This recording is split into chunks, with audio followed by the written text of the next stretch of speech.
Monsieur Denarvo, merci beaucoup de m'accepter sur votre plateau, devant votre caméra.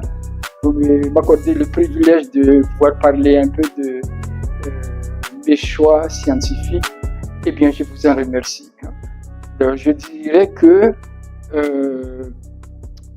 mon enseignement, mes recherches et mes publications se situent donc dans le domaine de l'économie politique. Cette matière n'est pas très connue, c'est pas l'économie pratique, c'est l'économie en fait qui traite les sujets, je qualifie comme ça, les sujets les plus déterminants. Voilà. Et ma différence avec d'autres collègues professeurs d'économie, c'est que je ne parle pas de mes subjectivités, de mes imaginations, de mes inventions personnelles. Je parle de mes choix d'auteur. Voilà, j'ai assez quand même donc longuement étudié et j'ai pu comprendre que il y a des auteurs pertinents, il y a des auteurs moins pertinents. Alors, c'est pas abusé de vous montrer donc mon dernier livre où j'arrive donc à exprimer suivant mes capacités, de la meilleure façon, mes choix scientifiques. Voilà. Autant le dire ouvertement, tous mes propos en matière d'économie politique, d'une façon ou d'une autre, sont basés sur ces trois noms d'auteurs. John Lass d'abord, XVIIe siècle, Adam Smith, XVIIIe siècle, et Hegel, XIXe siècle. Vous pouvez dire que tout ça, c'est vieux. Et malheureusement, la science économique, comme la philosophie, ont été déviées, qui fait que on ne touche plus, on ne traite plus vraiment le sujet pertinent.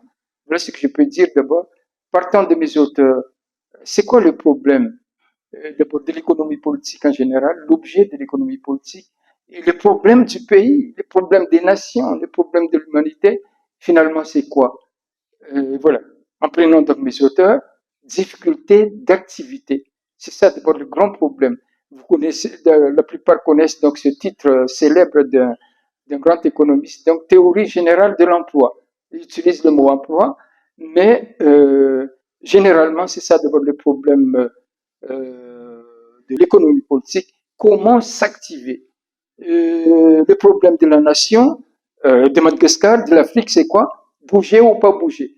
En fait, le problème, c'est qu'on n'arrive pas à s'activer. Voilà. Et on sait qu'on a tout, le pays a tout, très riche, mais la population est pauvre. C'est quoi ce problème-là? C'est tout simplement que ce pays, ces richesses qui sont là, ils n'arrivent pas à les activer. Il faut donc l'aide des autres pour pouvoir s'activer. Voilà exactement le problème. Le problème de Madagascar n'est pas d'abord chercher le rendement agricole. Le problème de Madagascar, c'est pas d'abord s'industrialiser. Oui, il y a tous ces problèmes-là. On souhaiterait bien que Madagascar s'industrialise, mais vous visez directement l'industrialisation, vous n'y arriverez pas. Parce que vous allez faire toutes sortes de choses, des bêtises, et qui fait que vous visez trop directement l'industrialisation, vous n'y arrivez pas. Par contre, si vous comprenez, philosophiquement, on dit l'homme est média. Ce que vous cherchez là, il y a des conditions autour de ça. Vous comprenez bien les conditions, vous allez les réaliser. Vous ne comprenez pas donc. Ce qui fait donc que apparemment, je suis abstrait en disant donc le problème du pays, c'est de bouger d'abord. Il y en a qui voient tout de suite, c'est le kéré, c'est l'agriculture, c'est l'industrie. Tout ça, ce sont des esprits immédiats qui ne comprennent pas donc que les choses ne se passent pas comme ça directement, mais les conditions autour donc qui sont les plus importantes. Donc je me répète, je définis le grand problème du pays, c'est d'abord comment s'activer. Voilà. Et quand on arrive à s'activer, tout vient. Quand on arrive à s'activer, on va améliorer notre agriculture, on va s'industrialiser. Mais ce problème de s'activer, justement, ceux qui ne sont pas prévenus de la vraie science ne comprennent pas ça. Quand je dis problème de s'activer, des gens vont dire, mais c'est vous qui ne vous activez pas, mais nous, on bouge. Il y a des gens qui font des millions par jour. Alors là, donc, il faut voir. Voilà la dimension philosophique aussi. Une chose peut être et ne pas être à la fois. Ça veut dire quoi? Vous pouvez toujours voir qu'il y a des gens qui bougent.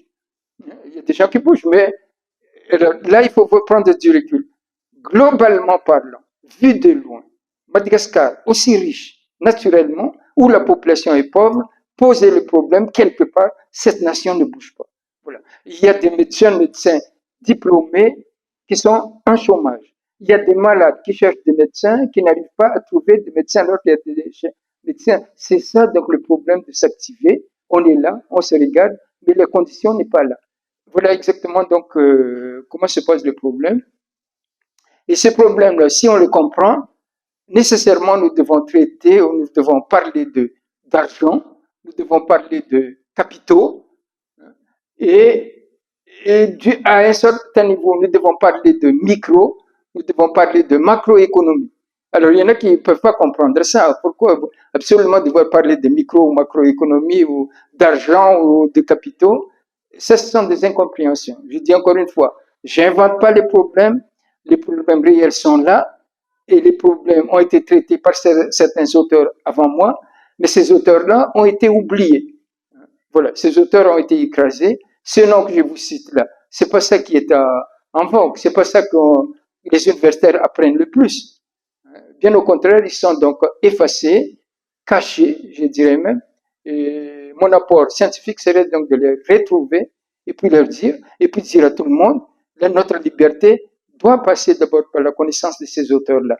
Et voilà, donc je parlais de micro et macroéconomie, il faut parler d'argent, il faut parler de capitaux. Voici exactement ma formule, mon choix. Après toutes les analyses que j'ai pu faire, eh bien, le capital, c'est quelque chose de nécessaire. Ça existe toujours. Ça s'impose. Et nous savons tous que pour chercher de l'emploi, il faut chercher le capitaliste qui peut offrir de l'emploi. Il faut des capitaux quelque part. Mais cette vérité-là est seulement une vérité microéconomique. Et globalement parlant, une nation considérée dans son ensemble, eh bien, le capital n'existe pas. Ça, c'est mon choix scientifique. Le capital est nécessaire et réel au niveau microéconomique, mais le capital n'existe pas au niveau macroéconomique. Ça, il faut le comprendre. Mais certains vont dire, le capital, mais ça existe. Il y a le capital humain, il y a le capital naturel, etc. Tout ça sont des malentendus. Tout ça sont des malentendus. C'est pourquoi la science exige des précisions conceptuelles. Oui, on peut appeler capital les éléments de l'actif comptable. Mon terrain, c'est mon capital, etc. Mais le passif comptable s'appelle aussi le capital. Vous voyez là, donc, deux fonctions différentes. On utilise les mêmes mots. Donc, ceux qui ne sont pas assez prévenus, il faut là des précisions conceptuelles. Le capital dont je parle ici, c'est le capital mobilisateur, uniquement le passif comptable. Si vous parlez de capital naturel, capital humain, tout ça, ça c'est côté actif. C'est pas dans, ça c'est pas dans le traitement donc de l'objet de l'économie politique, qui est donc comment s'activer, etc. Et là, donc, ça, entendons bien sur la précision du mot capital, dans la précision donc de l'étude d'économie politique qui est la mienne, eh bien, c'est là seulement que se comprend donc tout ce que je venais de dire, c'est vrai, le capital n'existe pas au niveau macroéconomique. C'est très important. Si nous regardons bien comment nos dirigeants essaient de développer le pays, pour dire très simplement, que font nos dirigeants, à Madagascar comme en Afrique, pour développer le pays? Eh bien, faire le tour du monde en permanence. Faire le tour du monde en permanence. Aller ici, aller là, aller à gauche, à droite, dans le monde entier. Et que signifie ça? En fait, ils sont à la quête de ce quelque chose qui manquerait. Quoi? En fait, c'est le capital. C'est le capital, ça s'appelle aide budgétaire, ça s'appelle investissement direct étranger, IDE, ça s'appelle venez les investisseurs, venez chez nous, le terrain est libre, hein, venez investir chez nous. Voilà. Tout ça donc sous-entend que c'est le capital qui peut développer le pays. Au niveau microéconomique, je répète encore, le capital, quand vous regardez les entreprises, il faut parler de capitaux. Mais quand vous considérez, vous avez une responsabilité nationale, vous ne devez pas raisonner comme ça. Et ces quêtes de capitaux dans le monde, faire le tour du monde en permanence, donc pour chercher des capitaux pour développer les pays, chercher des IDE, hein, des conventions à gauche et à droite dans les capitales internationales. Tout ça, donc, ce sont insuffisance de compréhension de l'économie. Et là-dessus, donc, nous appelons en premier d'abord les économistes. Les économistes même sont le premier empêchement du développement de l'Afrique. Voilà. Quelque part, le changement de l'Afrique, le vrai développement de l'Afrique, quelque part, c'est politique. Et parce que le changement, c'est une action. D'abord, l'action est politique, que ce soit clair. Mais la politique sans concept pertinent, avec des concepts faux, qui fera comme ce fera toujours des tours du monde, qui, qui dirige le pays, hein? Tout dirigeant depuis à venir, tant que les concepts ne sont pas clairs, la seule solution pour développer le pays, c'est de faire le tour du monde. Ce qu'ils ont comme concurrence à faire, c'est tout simplement, moi, je connais mieux hein, les capitalistes dans le monde. Moi, je connais mieux que vous. Je sais amener à Madagascar plus de capitaux que vous. C'est tout ce qu'ils peuvent faire. Mais tous, ils cherchent donc ce capitaux-là. Et en fait, c'est le postulement à la base qui est donc incorrect. Tant qu'on est donc dans des concepts impertinents, on appelle ça classique, eh bien, la politique n'amène à rien. Ça ne fait donc que faire souffrir le pays. On changera des dirigeants, des crises autour de ça, mais ce sera toujours la même chose. Mais c'est là donc que se joue le rôle des intellectuels d'abord, le rôle des économistes, des philosophes en particulier. Ils doivent amener d'abord les concepts pertinents au pays. En amenant les concepts pertinents au pays, ils vont influencer la classe politique. C'est à ce moment-là seulement que la classe politique aurait donc les concepts pertinents et que à la tête de l'État, il y ait de la lumière. Hein, la lumière à la tête de l'État. Meiji japonais, c'est quoi? Meiji japonais, c'est régime des lumières, ça veut dire ça. Il faut qu'à la tête de l'État, il y ait la lumière, la compréhension vraiment des choses. Et pour amener cette lumière-là, le rôle donc des intellectuels, c'est d'amener les concepts pertinents, en particulier les économistes. Les économistes sont les premiers pourfendeurs donc du pays de l'Afrique, à savoir donc que nous amenons seulement des concepts classiques. Nous n'arrivons pas à amener le vrai débat donc, de l'économie politique. Et c'est ça donc la responsabilité des intellectuels, des économistes en particulier. Ce qu'ils devraient faire donc, c'est de revoir leur science, amener à la science pertinente et faire le bon choix des références donc d'auteurs. Et de là, il y aurait une chance que les économistes d'abord, les philosophes arrivent aux concepts pertinents et atteignant ensuite les concepts pertinents, les partageant, ils vont influencer la société, ils vont influencer la classe politique, et là seulement, donc, il y a une chance pour le pays vraiment de se libérer. Voilà, donc je viens de dire donc l'importance de la connaissance dans un pays. Ce sont que des illusions, des personnes qui n'ont pas beaucoup, disons, se sont pas beaucoup intéressées à tous ces propos que je viens de dire et qui disent comme ça, je connais, je comprends, j'essaie de développer le pays. Et voilà, tout ça sont ils vont amener seulement le pays dans des illusions.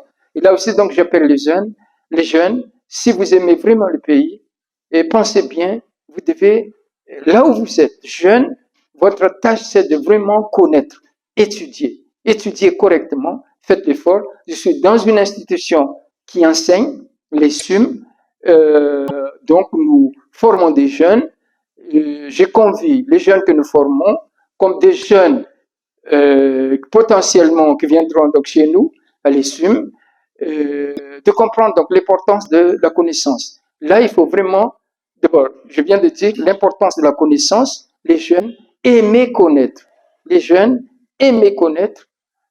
Venez à l'université, étudiez, formez-vous. C'est pas seulement formation technique un peu autre, mais élevez vos connaissances, élevez votre esprit, allez vers des connaissances les plus élevées. C'est ainsi seulement que vous allez contribuer vraiment au développement du pays. Je répète encore, quelque part le développement passe par la politique, mais la politique sans concept, sans connaissance pertinente, sans connaissance élevée, ça ne fait que tourner en rond. On n'a que des illusions. Mais les jeunes qui vont se former donc vraiment à connaître, aller dans les fonds des choses, aller vraiment vers la science, ceux-là, ils vont vraiment apporter le développement du pays. Ils vont avoir pour eux-mêmes des connaissances très élevées. Ils vont partager ces connaissances élevées à leur pays. à la classe politique et ainsi donc aux dirigeants aussi. Voilà, je termine là, si vous voulez bien. Merci.